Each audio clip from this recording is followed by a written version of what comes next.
Hello everyone, welcome back to my YouTube channel. तो आज हम डिस्कस करेंगे जो स्टैंडर्ड 8 रेशनल नंबर का रिमेनिंग टॉपिक्स। ओके, तो वो जो है हमारा रिमेनिंग टॉपिक में क्या क्या है ना, रूल ऑफ ज़ीरो है, रूल ऑफ वन और आगे भी है, हम डिस्कस करेंगे सारी चीज़। तो रूल ऑफ ज़ीरो, ये रूल ऑफ ज़ीरो क्या है, मतलब ज़ीरो जो है वो क्या क्या कंडीशन सेटिस्फाई करता है, कैसे करता है, ये सब देखेंगे। तो नॉर्मली हम एडिशन, सब्सट्रैक्शन, मल्टीप्लिकेशन, डिवीज़न इसके ऊपर ही डिस्कस करेंगे। तो यहाँ पे हम ये करते हैं कि कोई नंबर में एक चूज कर लेता हूँ, ए एक नंबर चूज कर लेता हूँ। क्या चूज किया?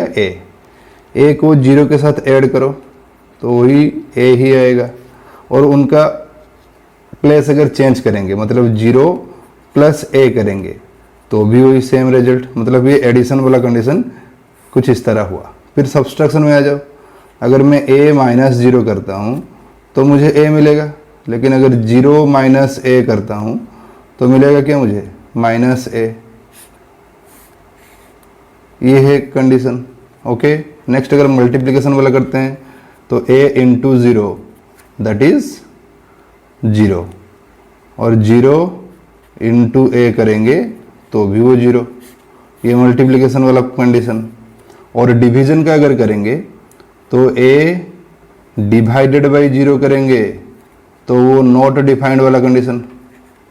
नॉट डिफाइंड क्यों नॉट डिफाइंड है? क्योंकि हमें ये पता है कि ये फ्रैक्शन फॉर्म में है, मतलब p बाई क्यू फॉर्म में, और रूल के हिसाब से q जो है वो जीरो के साथ इक्वल नहीं होगा। अगर इक्वल हो गया तो वो नॉट डिफाइंड वाला condition, that is infinite value, कुछ भी वैल्यू आ सकता है, हमें वो वैल्यू पता नहीं है। ओके, और अगर जीरो बाई ए कुछ इस तरह करेंगे तो वो जीरो आएगा। मतलब ये था जीरो का जो है कंडीशन। जीरो को अगर एडिशन में यूज करेंगे, सब्सट्रैक्शन में यूज करेंगे, इनटू में यूज करेंगे और डिवीजन में यूज करेंगे तो कुछ इस तरह हमें रिजल्ट मिलेगा। तो हमने चूज किसको किया था? ए को चूज किया था। ए हमने चूज किया था कोई एक नंबर। कोई एक नंबर मतलब वो नेचुरल नंबर हो सकता है, होल नंबर हो सकता है, इंटीजर या रेशनल नंबर भी हो सकता है। कुछ भी चूज करो तो ये ही कंडीशन वो सेटिस्फाई करेगा, जीरो। ओके, तो ये जीरो का कंडीशन है, रूल ऑफ जीरो यही है। तो यहाँ पे मैंने एक नोट बिलो में लिखा है, zero is called as the additive identity. Okay, तो ये एडिटिव आइडेंटिटी का मतलब अगर हमें समझ में आ गया तो ऑटोमेटिकली हम जीरो क्यों हो रहा है एडिटिव आइडेंटिटी ये बता सकते हैं। तो एडिटिव आइडेंटिटी, एडिटिव के बारे में बाद में बताएंगे। अभी ये देखो आइडेंटिटी क्या है ना। आइडेंटिटी जो है उसका मतलब ये है कि अगर कोई नंबर हमने चूज किया है और उसके साथ कुछ भी ऐड कर लो या सब्सट्रैक्शन कर लो या मल्टीप्लिकेशन या डिवीजन कर लो, अगर वही सेम नंबर आएगा, है ना, तो वो सेम नंबर अगर आ रहा है तो वो आइडेंटिटी वाला कंडीशन है। आइडेंटिटी का मतलब है सेम नंबर आएगा वो।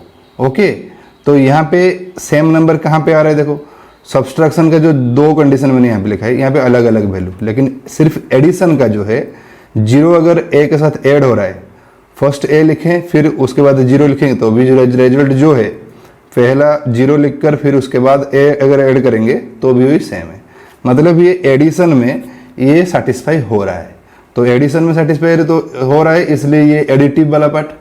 और आइडेंटिटी इसलिए है कि सेम रिजल्ट, जो नंबर हमने लिया था वही सेम नंबर मिल रहा है। और एडिटिव आइडेंटिटी क्यों जीरो को बोला जाता है ना, जीरो ऐड करने से ही वही सेम नंबर आ रहा है। ओके, जीरो ऐड हो रहा है तभी वो सेम नंबर आ रहा है, इसलिए जीरो को हम एडिटिव आइडेंटिटी बोलेंगे।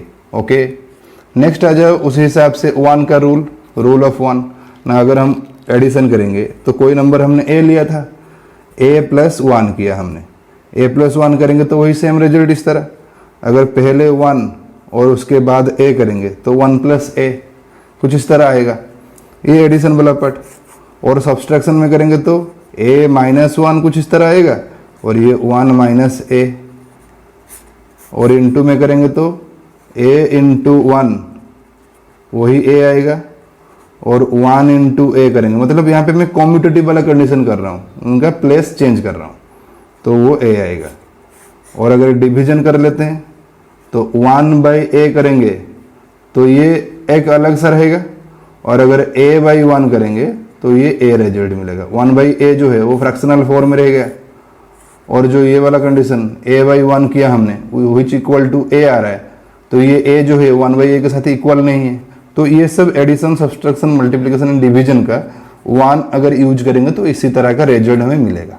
ओके, तो उसी हिसाब से जैसे हम यहाँ पे एडिटिव आइडेंटिटी बोल रहे थे, यहाँ पे हमने एक लिखा है 1 is called as the multiplicative identity. तो आइडेंटिटी का मतलब मैंने ये प्रीवियसली बताया कि वही सेम नंबर आएगा। और मल्टीप्लिकेटिव आइडेंटिटी इसलिए है कि वो यहाँ पे एडिटिव हो रहा था कि एडिशन में सेटिस्फाई हो रहा था। यहाँ पे मल्टीप्लिकेटिव आइडेंटिटी कि मल्टीप्लिकेशन में सेटिस्फाई हो रहा है।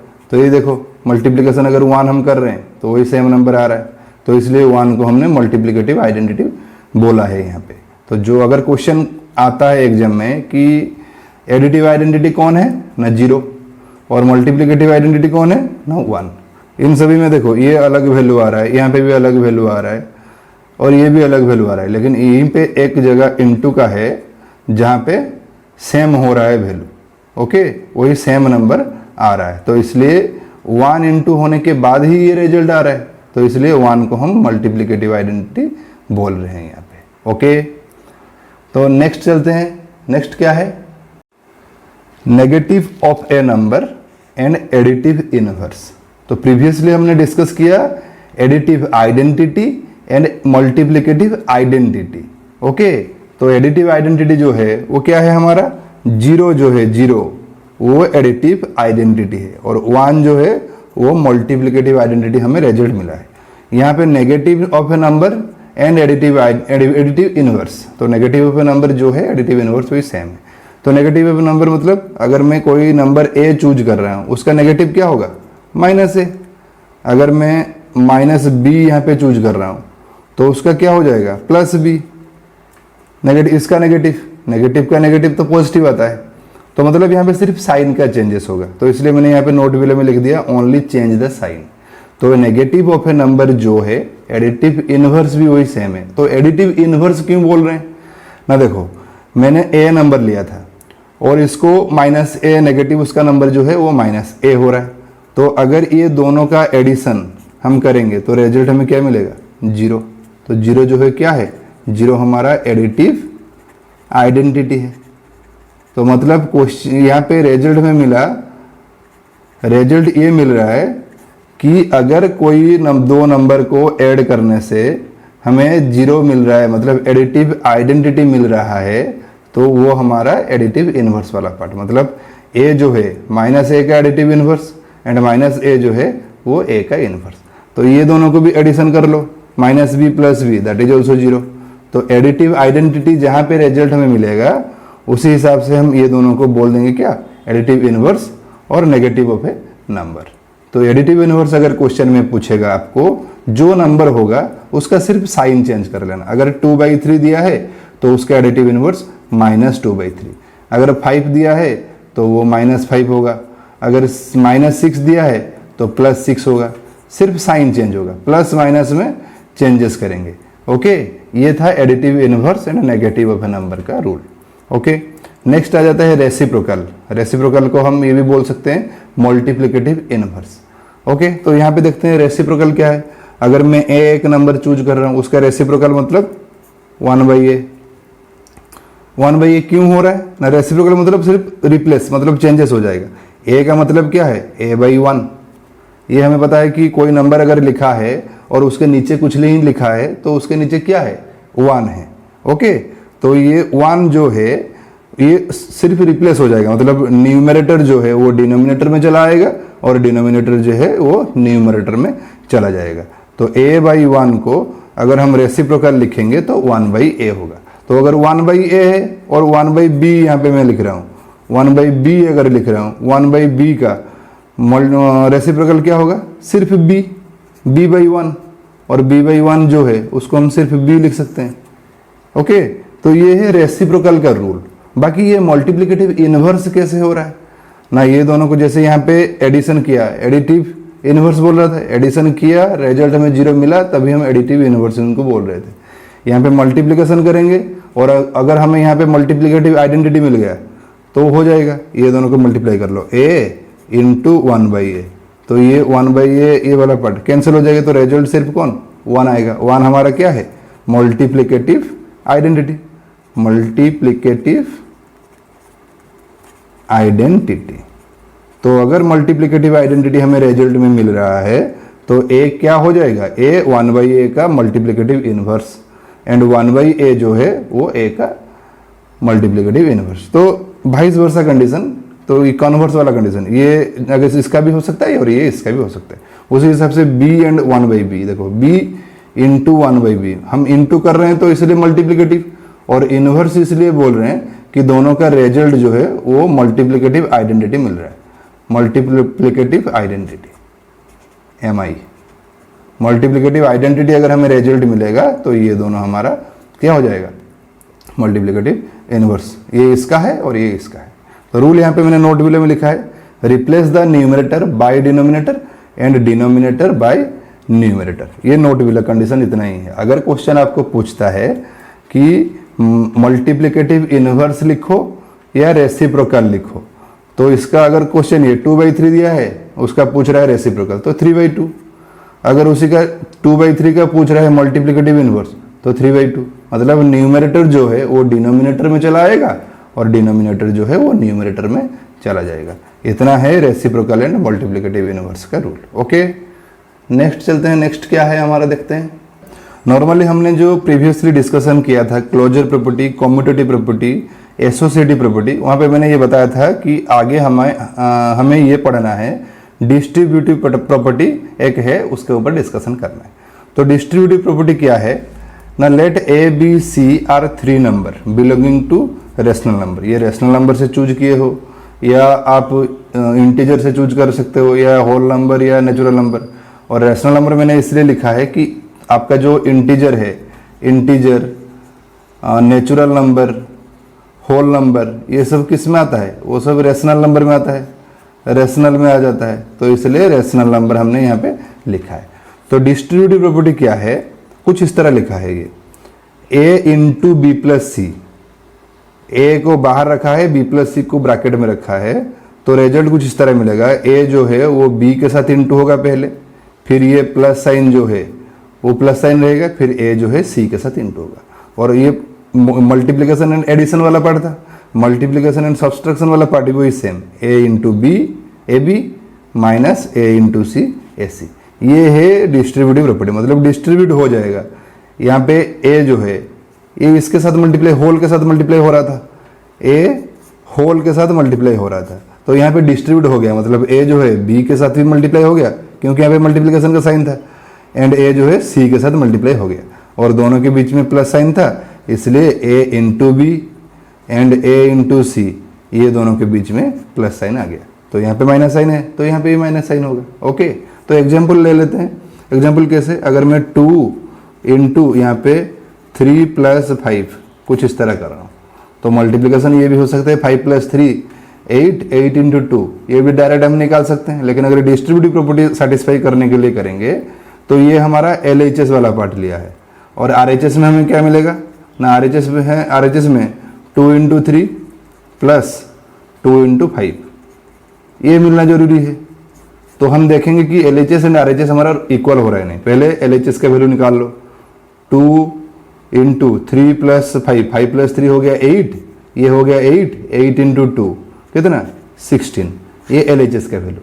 फिर हम RHS का वैल्यू देखेंगे, 3 इंटू 2 कितना 6 एंड 5 इंटू 2 कितना 10, दोनों का एडिशन करेंगे तो भी वो 16 आएगा। तो मतलब ये दोनों इक्वल आ गया। तो ये कंडीशन जो हमने यहाँ पे लिखा था डिस्ट्रीब्यूटिव का, ये सेटिस्फाई हो गया। तो सब्सट्रैक्शन भी इसी तरह हो सकता है, 2 - 5 ब्रैकेट के अंदर ये वाला पार्ट दिया है, ओके, और बाहर में 3 इंटू लिख रहा हूँ। तो रूल के हिसाब से a into B minus C, तो रूल होगा a into B minus a into सी,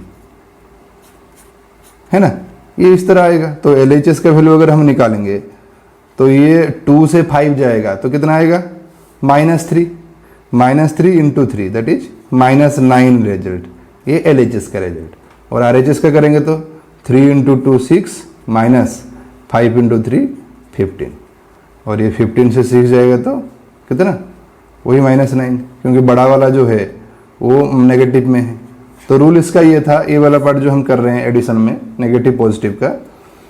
तो हमें ये देखना है कि बड़ा वाला नंबर जो है, इस तरह का क्वेश्चन में बड़ा वाला नंबर जो है उसमें जो सबसे बड़ा है उसका साइन क्या है, उसका साइन जो होगा रिजल्ट में वही सेम साइन आएगा, फिर दोनों का सब्सट्रैक्शन हो जाता है। तो इसलिए बड़ा वाला का साइन नेगेटिव है तो नेगेटिव लिखा और 15 से 6 जाएगा तो -9 आ गया।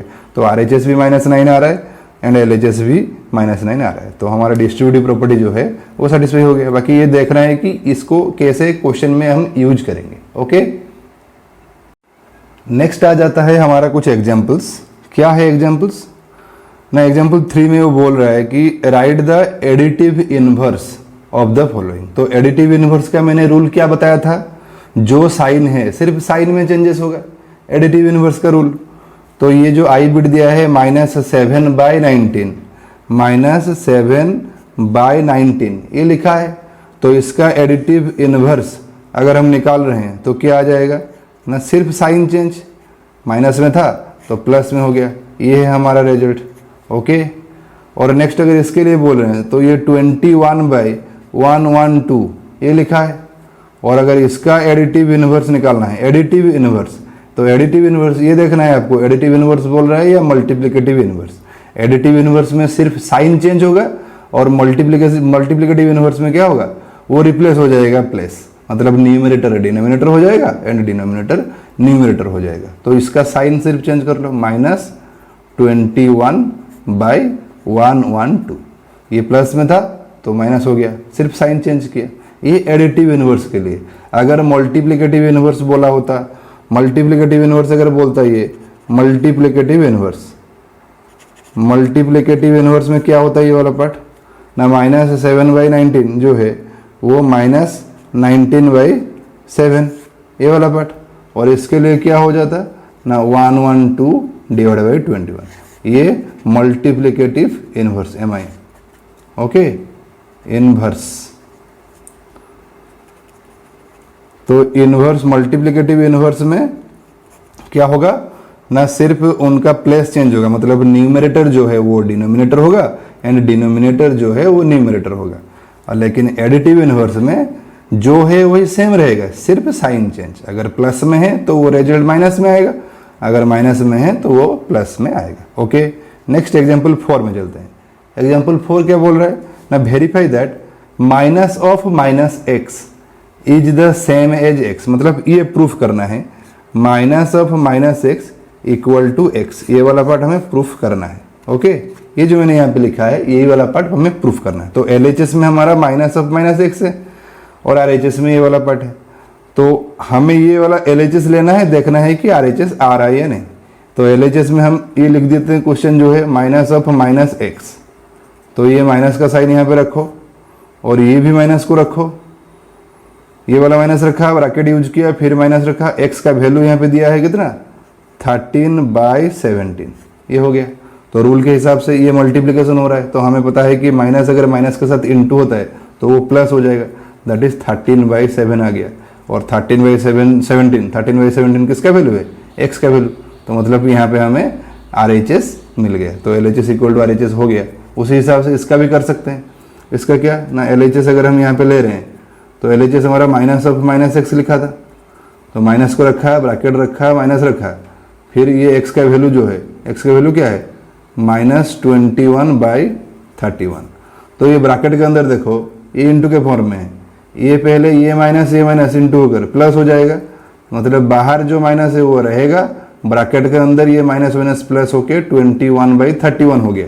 फिर से इसको अगर ब्रैकेट हटा देते हैं तो -21/31, क्योंकि ये प्लस में है और ये माइनस में, प्लस माइनस माइनस हो जाएगा, तो 21/31 दैट इज x का वैल्यू है, x का वैल्यू। तो ये RHS हमें मिल गया यहाँ पे, तो ये प्रूफ हो गया हमारा। ओके, तो नेक्स्ट एग्जाम्पल क्या बोल रहा है ना, फाइंड 2/5 इंटू -3/7। क्वेश्चन में यहाँ पे फिर एक बार लिख देता हूँ, 2/5 इंटू -3/7 -1/14 -3/7 इंटू 3/5, ये वाला दे रहा है। ओके, तो नॉर्मली हम क्या करेंगे, इसको अगर यूज करेंगे फॉर्मूला के हिसाब से भी कर सकते हैं या फिर नॉर्मली भी सॉल्व कर सकते हैं। तो किस तरह सॉल्व करेंगे वो है क्वेश्चन। ओके, तो यहाँ पे देखो ये 2/5 3/7 इंटू हो रहा है, ये बात तो ये वाला एक टर्म, दूसरा ये एक टर्म, ये जो 3/7 एंड 3/5। तो अगर मैं ये दोनों को पास में लेता हूँ यहाँ पे, तो हमें रिजल्ट क्या मिल जाएगा, 3/7 कॉमन आ जा सकता है यहाँ पे। ओके, तो यहाँ पे पास में लिख दो ये दोनों को, 2/5 इंटू -3/7, इसको पहले लिखा, फिर देन -3/7 इंटू 3/5, और ये -1/14 जो है उसको अलग से रखो। ये हो गया यहाँ पे। तो फिर नेक्स्ट अगर सॉल्व करेंगे, ये दो बीच देखो, ये वाला पार्ट, ये जो दोनों मैंने यहाँ पे लिखा है, इन दोनों में 3/7, ये माइनस को छोड़ो, ये माइनस यहाँ पे आ जाएगा ऑटोमेटिकली। ओके, तो ये 3/7 कॉमन आ जा सकता है। तो यहाँ पे मैं डिस्ट्रीब्यूटिव प्रॉपर्टी ये ऑलरेडी यूज होकर है, मैं डिस्ट्रीब्यूटिव प्रॉपर्टी यूज कर रहा हूँ यहाँ पे। तो 3/7 को मैंने कॉमन ले लिया, 3/7 यहाँ से कॉमन जाएगा, तो ये जो माइनस है ये इसके पास रुक जाएगा, -2/5 हो जाएगा ये। ओके, और ये वाला पार्ट 3/7 चला गया बाहर, तो -2/5 रहा, और ये माइनस का साइन था तो ये माइनस साइन यहाँ पे रहेगा, और यहाँ पे 3/7 भी जा रहा है, तो यहाँ पे सिर्फ 3/5 रहेगा, 3/5। और ये लास्ट में जो था 1/14 वो पहले से है, और यहाँ पे 3/7 को रखा मैंने, और ये जो दोनों हैं यहाँ पे मैं एलसीएम ले लेता हूँ, एलसीएम 5, एलसीएम अगर 5 होगा तो ये -2 -3, और ये -1/14, ये हो गया। ये होने के बाद मैं नेक्स्ट यहाँ पे ये कर सकता हूँ, इसी स्टेप के बाद, ये वाला स्टेप जो किया है उसी स्टेप के बाद यहाँ पे कर सकता हूँ क्या ना, व्हिच इक्वल टू 3/7 को मैंने रखा, ये वाला पार्ट इक्वल टू 3/7 रखा मैंने, और ये -2 -3 कितना हो जाएगा ना, -5/5, और ये बाहर जो है -1/14। ओके, तो यहाँ पे ये वाला पार्ट क्या हो रहा है ना, ये 5 पे कैंसिल हो गया तो -1, तो -1 ये 3/7 दैट इज -3/7, और ये -1/14। तो ये ब्रैकेट के अंदर 5 कैंसिल हो गया तो रुकेगा -1 जो है इसके साथ मल्टीप्लाई होने से प्लस माइनस 3/7 इंटू 1 क्या होगा, वही 3/7, और -1/14 लास्ट में था तो वही सेम रहेगा यहाँ पे। फिर से ये दोनों में अगर मैं एलसीएम ले लेता हूँ तो 14 को 7 से डिवाइड करने से 2 आएगा, 2 जो है वो न्यूमरेटर के साथ मल्टीप्लाई होगा, तो 2 इंटू 3 दैट इज 6, तो ये माइनस पहले से है तो -6, ये माइनस, और 14 को 14 से डिवाइड करेंगे तो 1 इंटू 1 दैट इज ऑल्सो 1, तो -6 एंड -1 दैट इज -7/14, और -7/14 ये जो 7 है ये 14 को कैंसिल कर सकता है, तो इसको काट लो, तो ऊपर रहेगा 1, नीचे आएगा 7 2 = 14। ओके, तो -1/2, ये हमें मिल गया रिजल्ट किस क्वेश्चन का ना, ये जो हमने एग्जाम्पल यहाँ पे लिया था, ये वाला पार्ट एग्जाम्पल 5 का, एग्जाम्पल 5 का रिजल्ट हमें मिल गया -1/2। ओके, नेक्स्ट हमारा क्या आता है ना, rational numbers between 2 rational number. तो हमें क्वेश्चन में 2 रेशनल नंबर गिवन होगा और वो दोनों के अंदर हमें रेशनल नंबर निकालना पड़ेगा। तो मैंने यहाँ पे जो नोट बिलो लिखा है पहले उसी के बारे में बताता हूँ, फिर उसके बाद वो प्रोसेस हम बताएंगे यहाँ पे। तो नोट बिलो में मैंने लिखा है there are infinite number of rational numbers between 2 rational number. मतलब अगर कोई भी 2 रेशनल नंबर हमें गिवन है, उन दोनों के बीच में infinite number of rational number हमें मिलेगा। ओके, लेकिन हमें ये देखना है कि क्वेश्चन में हमें कितना पूछा है। तो यहाँ पे हम क्वेश्चन जो ले रहे हैं example, find 10 rational numbers between -2 and 2। तो क्वेश्चन ये आपके मन में ये आ रहा होगा कि सर ये -2 एंड 2 जो ये लिखा है ये तो रेशनल की तरह दिख नहीं रहे, तो ये इंटीजर है, और हमें ये वाला पद हमने डिस्कस किया था प्रीवियसली, जो इंटीजर है वो भी रेशनल नंबर है, क्योंकि ये 2/1 -2/1 एंड ये वाला पार्ट जो -2 है -2/1 एंड ये 2/1 के फॉर्म में है। अगर कुछ इसके नीचे दिख नहीं रहा है मतलब -/1 वो है ऑलरेडी। ओके, तो ये रेशनल भी है। तो इसका हमें ये देखना है कि 10 रेशनल नंबर, इन दोनों के बीच में 10 रेशनल नंबर हमें निकालना पड़ेगा। ओके, तो रूल यहाँ पे मैं आपको 4 प्रोसेस बताऊंगा। 4 प्रोसेस में आपको जो अच्छा लगे आप वो वाला पार्ट एग्जाम में कर लेना। ओके, बाकी ये याद रखना है आपको एक चीज़, मेन रूल जो है इक्वलाइज द डिनोमिनेटर, यहाँ पे मैंने लिखा है इक्वलाइज द डिनोमिनेटर, मतलब जो इनका डिनोमिनेटर है उनको पहले इक्वल करना जरूरी है। ओके, तो ये अगर इक्वल हो जाएगा तो हम आराम से ये वाला पार्ट लिख पाएंगे। तो ये ऑलरेडी बाई वन है, मतलब ये इक्वल होकर है यहाँ पे। ओके, तो अगर इक्वल नहीं होता तो हम कुछ अलग प्रोसेस में करते हैं, इक्वल करने के लिए कुछ अलग प्रोसेस यूज करते हैं यहाँ पे। तो यहाँ पे ये वाला पार्ट इक्वल है, तो क्वेश्चन हमारा ये है कि -2 और 2 के अंदर हमें 10 रेशनल नंबर्स निकालना होगा। ओके, तो पहला प्रोसेस यहाँ पे मैं प्रोसेस 1 करके लिख रहा हूँ, प्रोसेस 1। तो प्रोसेस 1 में आप क्या करोगे ना, जो पूछा है, कितना पूछ रहा है यहाँ पे 10 रेशनल नंबर पूछ रहा है, तो आपको जितना पूछ रहा है उसके साथ +1 कर लो। तो 10 + 1 हो गया, तो कितना हो गया यहाँ पे 11 आ गया। ओके, जितना पूछेगा उसके साथ +1 करना है आपको, ये एक प्रोसेस। तो 10 + 1 हो गया 11। जो 11 हमें मिला, अभी ये जो डिनोमिनेटर है, डिनोमिनेटर में हमें 11 लाना है किसी भी तरह।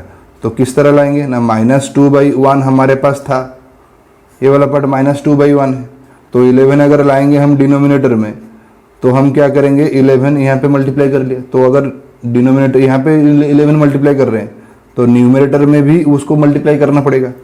तो ये कितना हो गया ना, -2 × 11 दैट इज -22/11, ये हमें मिला। और नेक्स्ट स्टेप में 2/1 था, उसको भी अगर 11 करना है तो यहाँ पे 11, यहाँ पे 11 दैट इज 22/11। तो अगर हम यहाँ पे मिल चुका है -22/11 एंड 22/11, अगर नंबर लाइन कर लेते हैं, देखो ये वाला पार्ट नेगेटिव वाला पार्ट -22/11 और इसके अंदर 22/11, तो उसके पीछे क्या होगा 21/11, उसके पीछे 20/11, उसके पीछे 19/11, 18/11, उसके पीछे 17/11, 16/11, इस तरह कहाँ तक -21/11 तक होगा। मतलब इनफाइनाइट नंबर यहाँ पे दिख रहा है। तो हमें 10 पूछ रहे हैं, तो इनमें से कोई भी 10 आपको, आपके चॉइस के हिसाब से कोई भी 10 रेशनल नंबर आप लिख सकते हो। ओके, ये है पहला प्रोसेस। सेकंड प्रोसेस पे आ जाओ, प्रोसेस 2। प्रोसेस 2 क्या बोल रहा है ना, सिंपली आपको क्या करना है ना, -2/1 दिया है आपका एंड यहाँ पे +2/1 दिया है। ओके, तो रूल हमने ये बताया था कि डिनोमिनेटर को इक्वल करना है, तो इक्वल ये पहले से है। तो सिंपली आप क्या करोगे ना, इसके पास एक 0 बैठा दो, इसके पास और एक 0 बैठा दो। सिंपली अगर डिनोमिनेटर में कुछ कर रहे हैं तो न्यूमरेटर भी हम उससे सेम चीज़ करेंगे ना। तो यहाँ पे भी एक 0 बिठा दो और यहाँ पे भी एक 0 बिठा दो। तो अगर ये बिठा देंगे तो ये आ गया -20/10 और ये आ गया 20/10। तो उसके पीछे 19/10, 18/10, 17/10, 16/10, 15/10, 14/10, इस तरह चलेगा कहाँ तक -19/10 तक। तो इनफाइनाइट नंबर ऑफ यहाँ पे इनफाइनाइट नंबर ऑफ आ गया। तो अगर इनफाइनाइट नंबर ऑफ आ रहा है तो आप क्या कर सकते हैं, कोई भी 10 रेशनल नंबर आप लिख सकते हैं। ओके, ये हो गया क्या प्रोसेस 2। तो नेक्स्ट प्रोसेस, थर्ड प्रोसेस पे चलते हैं। सारे प्रोसेस को अच्छे से याद रखना, तो जो प्रोसेस अच्छा लगे उसी प्रोसेस में आपको करना है। ओके, लेकिन ये वाला पार्ट याद रखना है कि डिनोमिनेटर इक्वल करना पड़ेगा। अगर डिनोमिनेटर इक्वल नहीं हो रहा है तो वो गलत हो जाएगा। ओके, तो प्रोसेस 3 में हम क्या करेंगे ना, प्रोसेस 3 जो है ये -2 था, -2 मतलब -2/1 एंड ये जो था 2/1। ओके, तो ये दो नंबर का हम क्या करेंगे, ये /1 एंड /1 यहाँ पे लिखने की ज़रूरत नहीं है, क्योंकि ये ऑलरेडी क्या हो गया है, ये ऑलरेडी हमारा डिनोमिनेटर इक्वलाइज हो चुका है डिनोमिनेटर। तो रूल ये है, ये दोनों का एडिशन कर लेना, -2 + 2। मैं यहाँ पे नंबर लाइन में इसको रिप्रेजेंट कर देता हूँ, तभी आपको समझ में आ जाएगा अच्छे से। तो ये वाला पार्ट मैंने -2 ले लिया, इसको 2 ले लेता हूँ। तो ये क्या रूल है ना, दोनों का एडिशन करके बाई 2 करना है। -2 + 2 बाई 2, -2 + 2 जो है वो कितना आ जाएगा 0/2, तो 0/2 जो है 0 आ जाएगा। तो मतलब हमें और एक मिल गया क्या 0। फिर यहाँ पे -2 था एंड उसके अंदर 0 मिला है। अभी -2 को एंड 0 को ले लेना है। तो -2 + 0 डिवाइडेड बाई 2, दोनों को ऐड करोगे फिर बाई 2 करोगे। तो -2 + 0 दैट इज -2, -2 बाई 2 कितना आ जाएगा -1। तो ये दोनों के अंदर आ गया कितना -1 आ गया। ओके, और नेक्स्ट क्या करना है, 2 एंड 0 को ऐड करो। मैंने -2 एंड 0 को ऐड करके किया, फिर 0 एंड 2 को ऐड करके कर सकते हैं। तो 0 + 2 डिवाइडेड बाई 2, दोनों का एडिशन बाई 2, जो नंबर है दोनों का एडिशन बाई 2। ओके, तो ये आ गया 2/2, 2/2 मतलब 1, तो यहाँ पे 1 आ गया। तो देखो मैंने -2 एंड 2 के अंदर 0 को निकाला, फिर 0 एंड -2 के अंदर -1 निकाला, एंड 0 एंड 2 के अंदर 1 को निकाला। अभी 1 एंड 2 के अंदर निकाल सकता हूँ, ये दोनों को एडिशन करके बाई 2, ये दोनों को एडिशन करके बाई 2 मतलब 2 + 1 3/2 आ गया यहाँ पे, ये दोनों को एडिशन करके। फिर 0 एंड 1 को एडिशन करके बाई 2 करेंगे तो ये 1/5, फिर ये दोनों को ऐड करके करेंगे तो -1/5, फिर -2 एंड -1 को करेंगे तो -3/2, सॉरी ये -1/2 होगा, है ना, बाई 2 हो रहा है ना हमारा सब कुछ। तो रूल यही है कि जो नंबर आ रहा है दोनों का एडिशन बाई 2 कर लेना है आपको। ओके, तो ये वाला पार्ट था थर्ड प्रोसेस। और फोर्थ प्रोसेस जो है वो एलसीएम लेकर करेंगे। फोर्थ प्रोसेस क्या है ना, फोर्थ प्रोसेस जो है वो एलसीएम वाला। तो उसको करने के लिए हम अलग एक एग्जांपल लेते हैं और वो वाला समझाते हैं कि कैसे एलसीएम लिया जाता है, क्या करते हैं। तो यहाँ पे मैंने एक क्वेश्चन लिखा है, find 5 rational number between 1/3 and 1/2। तो ये एलसीएम वाला कंडीशन। और फोर्थ जो प्रोसेस फोर्थ था, प्रोसेस 4, फोर्थ नंबर प्रोसेस, उसके ऊपर डिस्कस करते हैं। तो सिंपली क्या करोगे ना, जो हमारा यहाँ पे डिनोमिनेटर है, डिनोमिनेटर का एलसीएम निकाल लो। डिनोमिनेटर कौन कौन, 3 एंड 2। तो 3 एंड 2 का अगर एलसीएम निकालेंगे तो 1 के अलावा और कुछ नहीं गिरने वाला। तो मतलब यहाँ पे एलसीएम हमें ये मिल रहा है 6, 3 × 2 6 मिल रहा है। तो एलसीएम मिलने के बाद क्या करना है ना, एलसीएम मिलने के बाद आपको इनका डिनोमिनेटर वही सेम नंबर लाना है। तो हमारे पास 1/3 था, तो मुझे ये बताओ 3 के पास क्या मल्टीप्लाई करने से 6 आ जाएगा ना, 2 मल्टीप्लाई करने से 6 आ जाएगा। तो जो नंबर यहाँ पे मल्टीप्लाई किया है हमने, डिनोमिनेटर में मल्टीप्लाई हो रहा है मतलब न्यूमरेटर भी मल्टीप्लाई होगा। तो ये क्या हो गया ना, 2/3 × 2 6। उसी हिसाब से 1/2 का अगर करेंगे तो डिनोमिनेटर में 6 करना है, एलसीएम के साथ इक्वल करना है। तो यहाँ पे 3 मल्टीप्लाई कर लिया। अगर डिनोमिनेटर में 3 मल्टीप्लाई हो रहा है तो न्यूमरेटर में भी होगा। तो ये आ गया 3/6। अभी देखो ये है 2/6 और यहाँ पे पोजीशन 3/6 का। यहाँ पे ये 5 रेशनल नंबर या 10 रेशनल नंबर ये मिल रहा है क्या, नहीं। तो सिंपली क्या करना है आपको, वही 0 वाला कंडीशन जो प्रोसेस 2 में हमने किया था, इसके पास एक 0, इसके पास एक 0 बिठा दो, इसके पास एक 0, इसके पास एक 0 बिठा दो।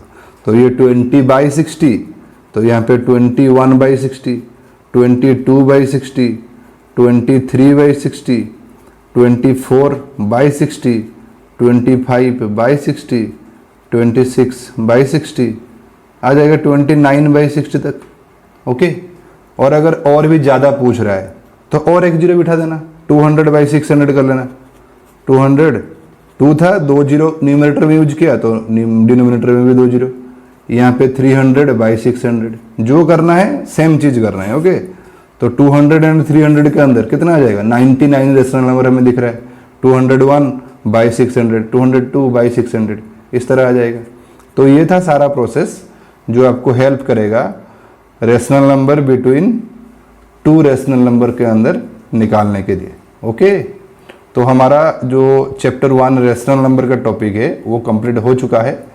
फिर मिलेंगे नेक्स्ट वीडियो में न्यू चैप्टर के साथ। तब तक के लिए थैंक यू।